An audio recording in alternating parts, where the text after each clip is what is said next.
So what's going on with Afghanistan?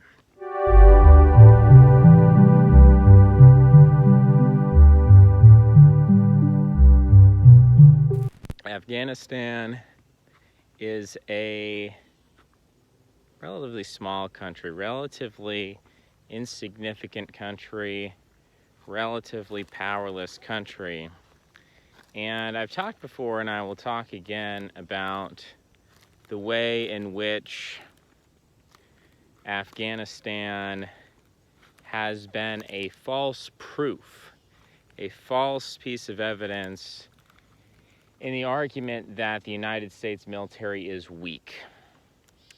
And we have to look specifically once again at the reason why Afghanistan's in the news. Why are we in Afghanistan? What is the purpose of us going into Afghanistan? Well, the purpose of us going into Afghanistan was not to conquer it in any sense. We were not, and you know, before we even answer that question, we have to ask, who is we? Who went into Afghanistan? American troops, NATO troops, sure. But ultimately, was it the American people?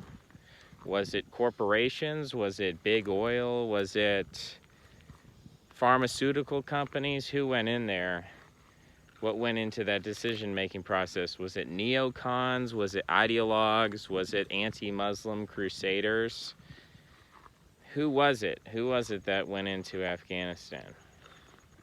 In a sense, I guess we were all dragged into Afghanistan.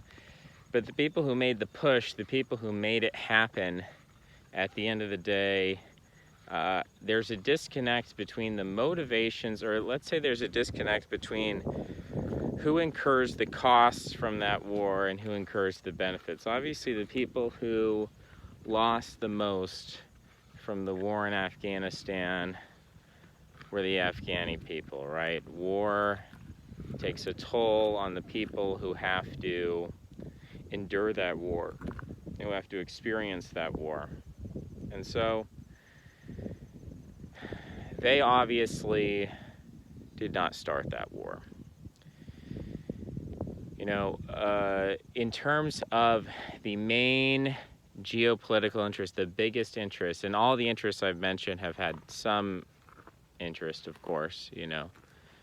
But I think the biggest one, if we want to present this in a simple 10-minute message, we just have to look at the position of Iran or Iran in the Middle East, and we look at Iraq, and we look at Afghanistan, and we see that Afghanistan is an access point to Iran and from Iran, that if Iran wants to expand, it's going to have to interact in some way with Afghanistan, and if you want to control Iran, you want to control Afghanistan. So we go into Afghanistan, and what is the result? The result is that the military-industrial complex makes profits. The result is that opium is being produced. The poppy fields are being guarded by United States troops. Opium is making its way through synthetic processes into pills that Americans are popping. You know, the bureaucratic apparatus that was built, this nation-building apparatus that was supposed to make Afghanistan into a parliamentary democracy or something, the NGOs, the UN, all of that was activated and put into place. Now you can say, well, that was all worthless, but I would submit to you that this was a testing ground.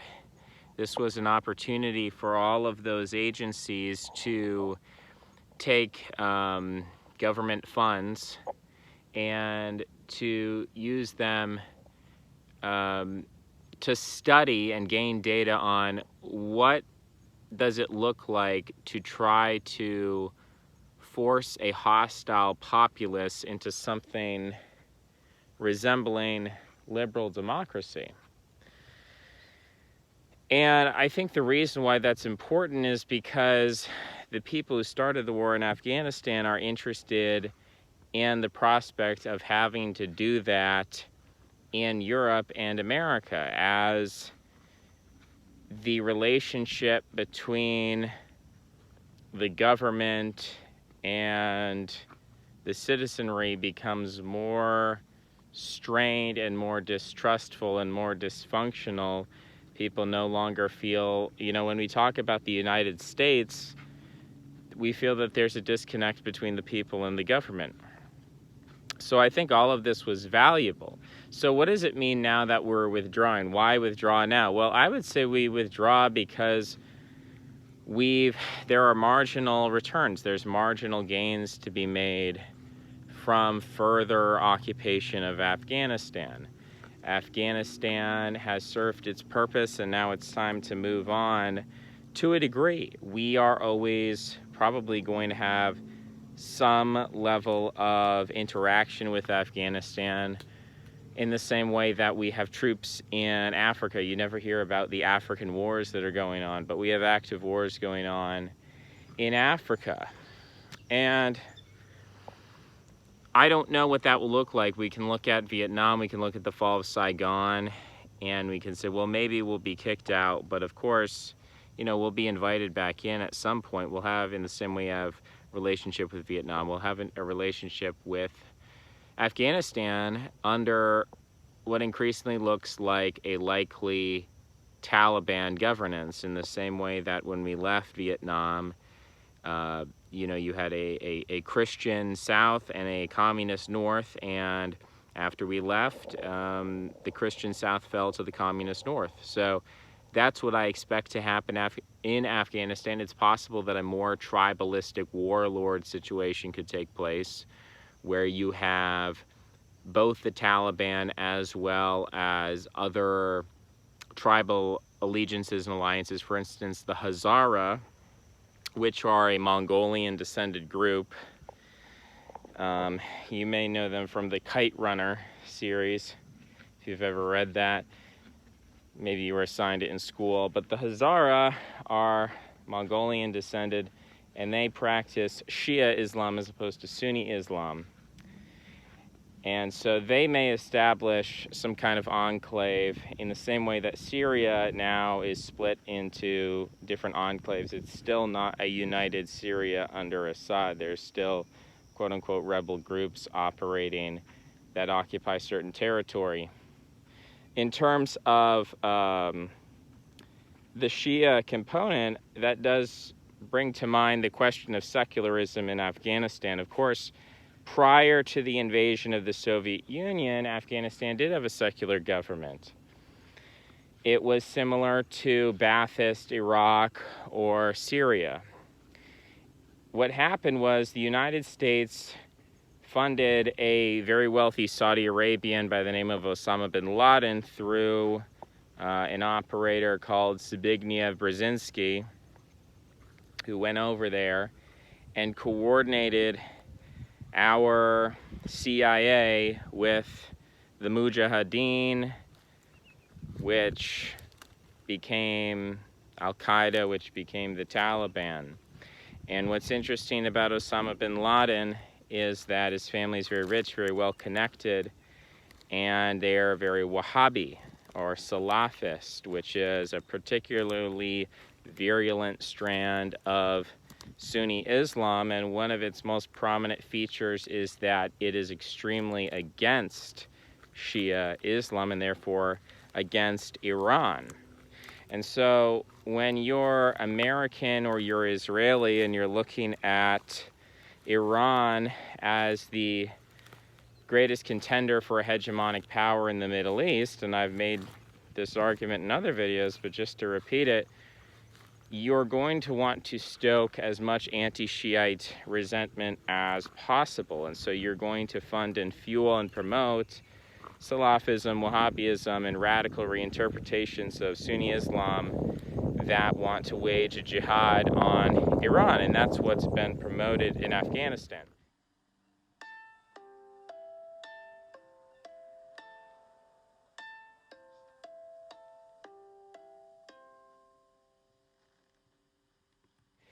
by the United States staying in Afghanistan as long as we have, we've basically been training the Taliban. We've been training the Taliban since the Soviets invaded in the 1980s.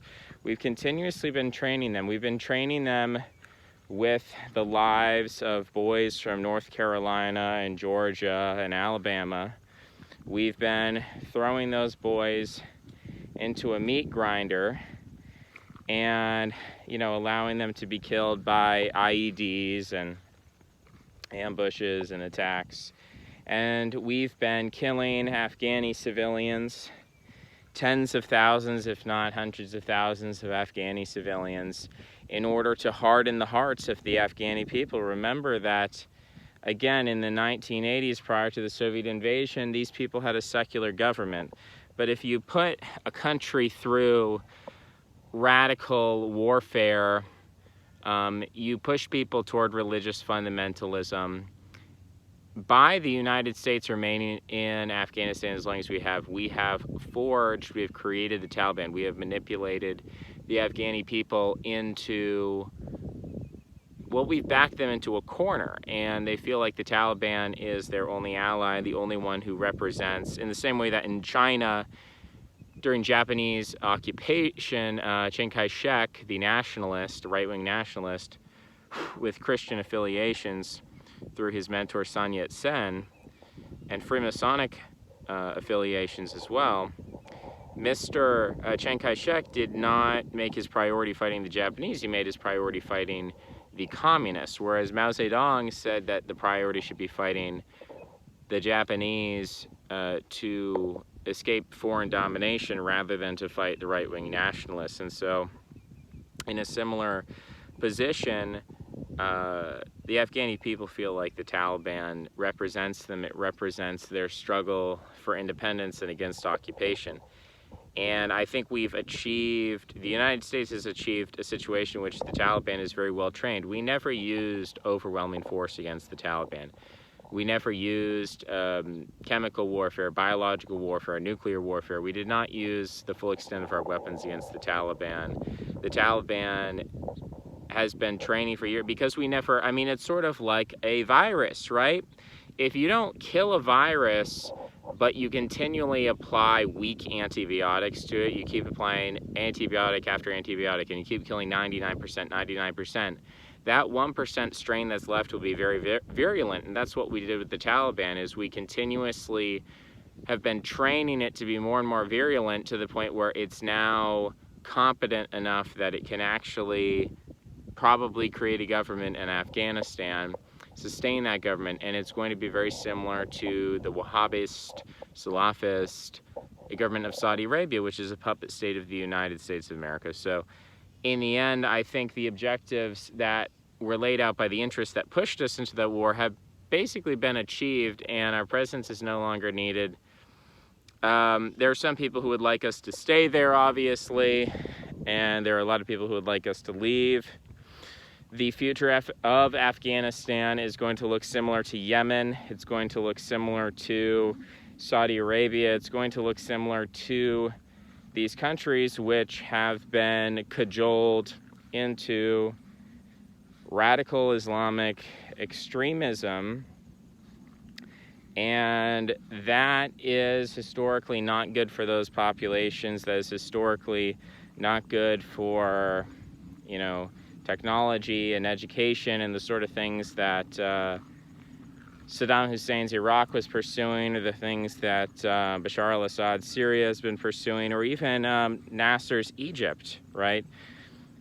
Successively, we've seen these secular governments be pushed out and taken out, and in their place, conservative, backward Islamic regimes.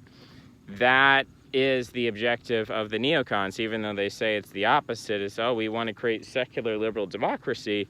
Instead of looking at their rhetoric, we should just look at their results, because we have no reason to suspect that they are honest, and every reason to understand that they're intelligent enough to be manipulative and to be deceptive, and to see, the 40-year-long history of the Middle East and understand what they're doing, even longer than that, 70 years, including Iran, the way that we took a secular Iranian state and we forced it to become a theocracy by the same exact process. So this is a logical process. It makes sense for the interests involved. Obviously, it's detrimental to the interests of the people who live there, and it's for the purpose of making the Middle Eastern countries more controllable, less threatening, easier to manipulate for economic reasons, for religious reasons, geopolitical reasons, so that America can maintain geostrategic primacy in the region. Some people have talked about the role of China and the fact that China is gaining mineral access to Afghanistan. This is another example of the United States empire exporting so much of its industrial capacity to China. We've exported all of our, made in China. It's all in China. Similarly, we've done that in Afghanistan with mineral rights, which people like Biden are not concerned with, because they say, well, as long as we have this significant trading relationship with China, China is essentially a giant factory to be used for Western capitalism. So there's obviously disagreements, internal disagreements. Trump was trying to create a different narrative, to create a different path forward that deviates really from the Nixon plan with China. It's funny that on this issue, at least, Biden and Nixon have more in common than Trump has with either of them. Maybe a unique issue here. But that's just to bring up the issue of China. That's basically what's going on in Afghanistan. It's going to be like Saudi Arabia. Maybe women won't be able to drive, and it's going to be this kind of backward state. It's not going to really be a threat. It's not going to be, perpetrating mass terrorism directly, at least, although like Saudi Arabia may fund, Wahhabism that fuels attacks, as we saw really prior to Trump, Christmas attacks and car rammings and beheadings and whatnot in Europe, which is, I guess, scary and very viscerally powerful, but statistically insignificant. So that is the state of Afghanistan. That is a cynical, realistic, clear-minded look. I don't want us to stay in Afghanistan, but we have to understand that leaving Afghanistan is not proof that the United States has failed there, but rather we need to look deeper and understand a distinction between a failure and, what Mitt Romney would sort of call a pump and dump. You in the corporate world, you take over a company, you liquidate all its assets, you sell everything off, you destroy people's careers, and then you leave it as a carcass. You leave it behind. That's exactly what we've done in Afghanistan and what we will continue to do. The power of the United States military was strengthened by Afghanistan, not weakened. All rhetoric, coming from Trump and others that our military was weak under Obama or something, this is nonsense. The bureaucratization of the military through wokeist ideologies is a part of controlling our own military, because, as I alluded to before, what NATO as an entity is looking at is governing hostile populations in the future. And one of their greatest fears is that the United States military has reactionary elements within it that can't be controlled. And so the bureaucratization of the military is not an accidental runaway example of wokeism gone mad and, Western civilization is going to collapse. This is this targeted, strategic method of controlling the United States military and making sure it doesn't get out of hand. So covered a lot of concepts, 20-minute video, twice as long as I'd like. Like, share, subscribe. Follow me on Twitter at Jokull, Jokkull. Until next time, have a good one. Bye-bye.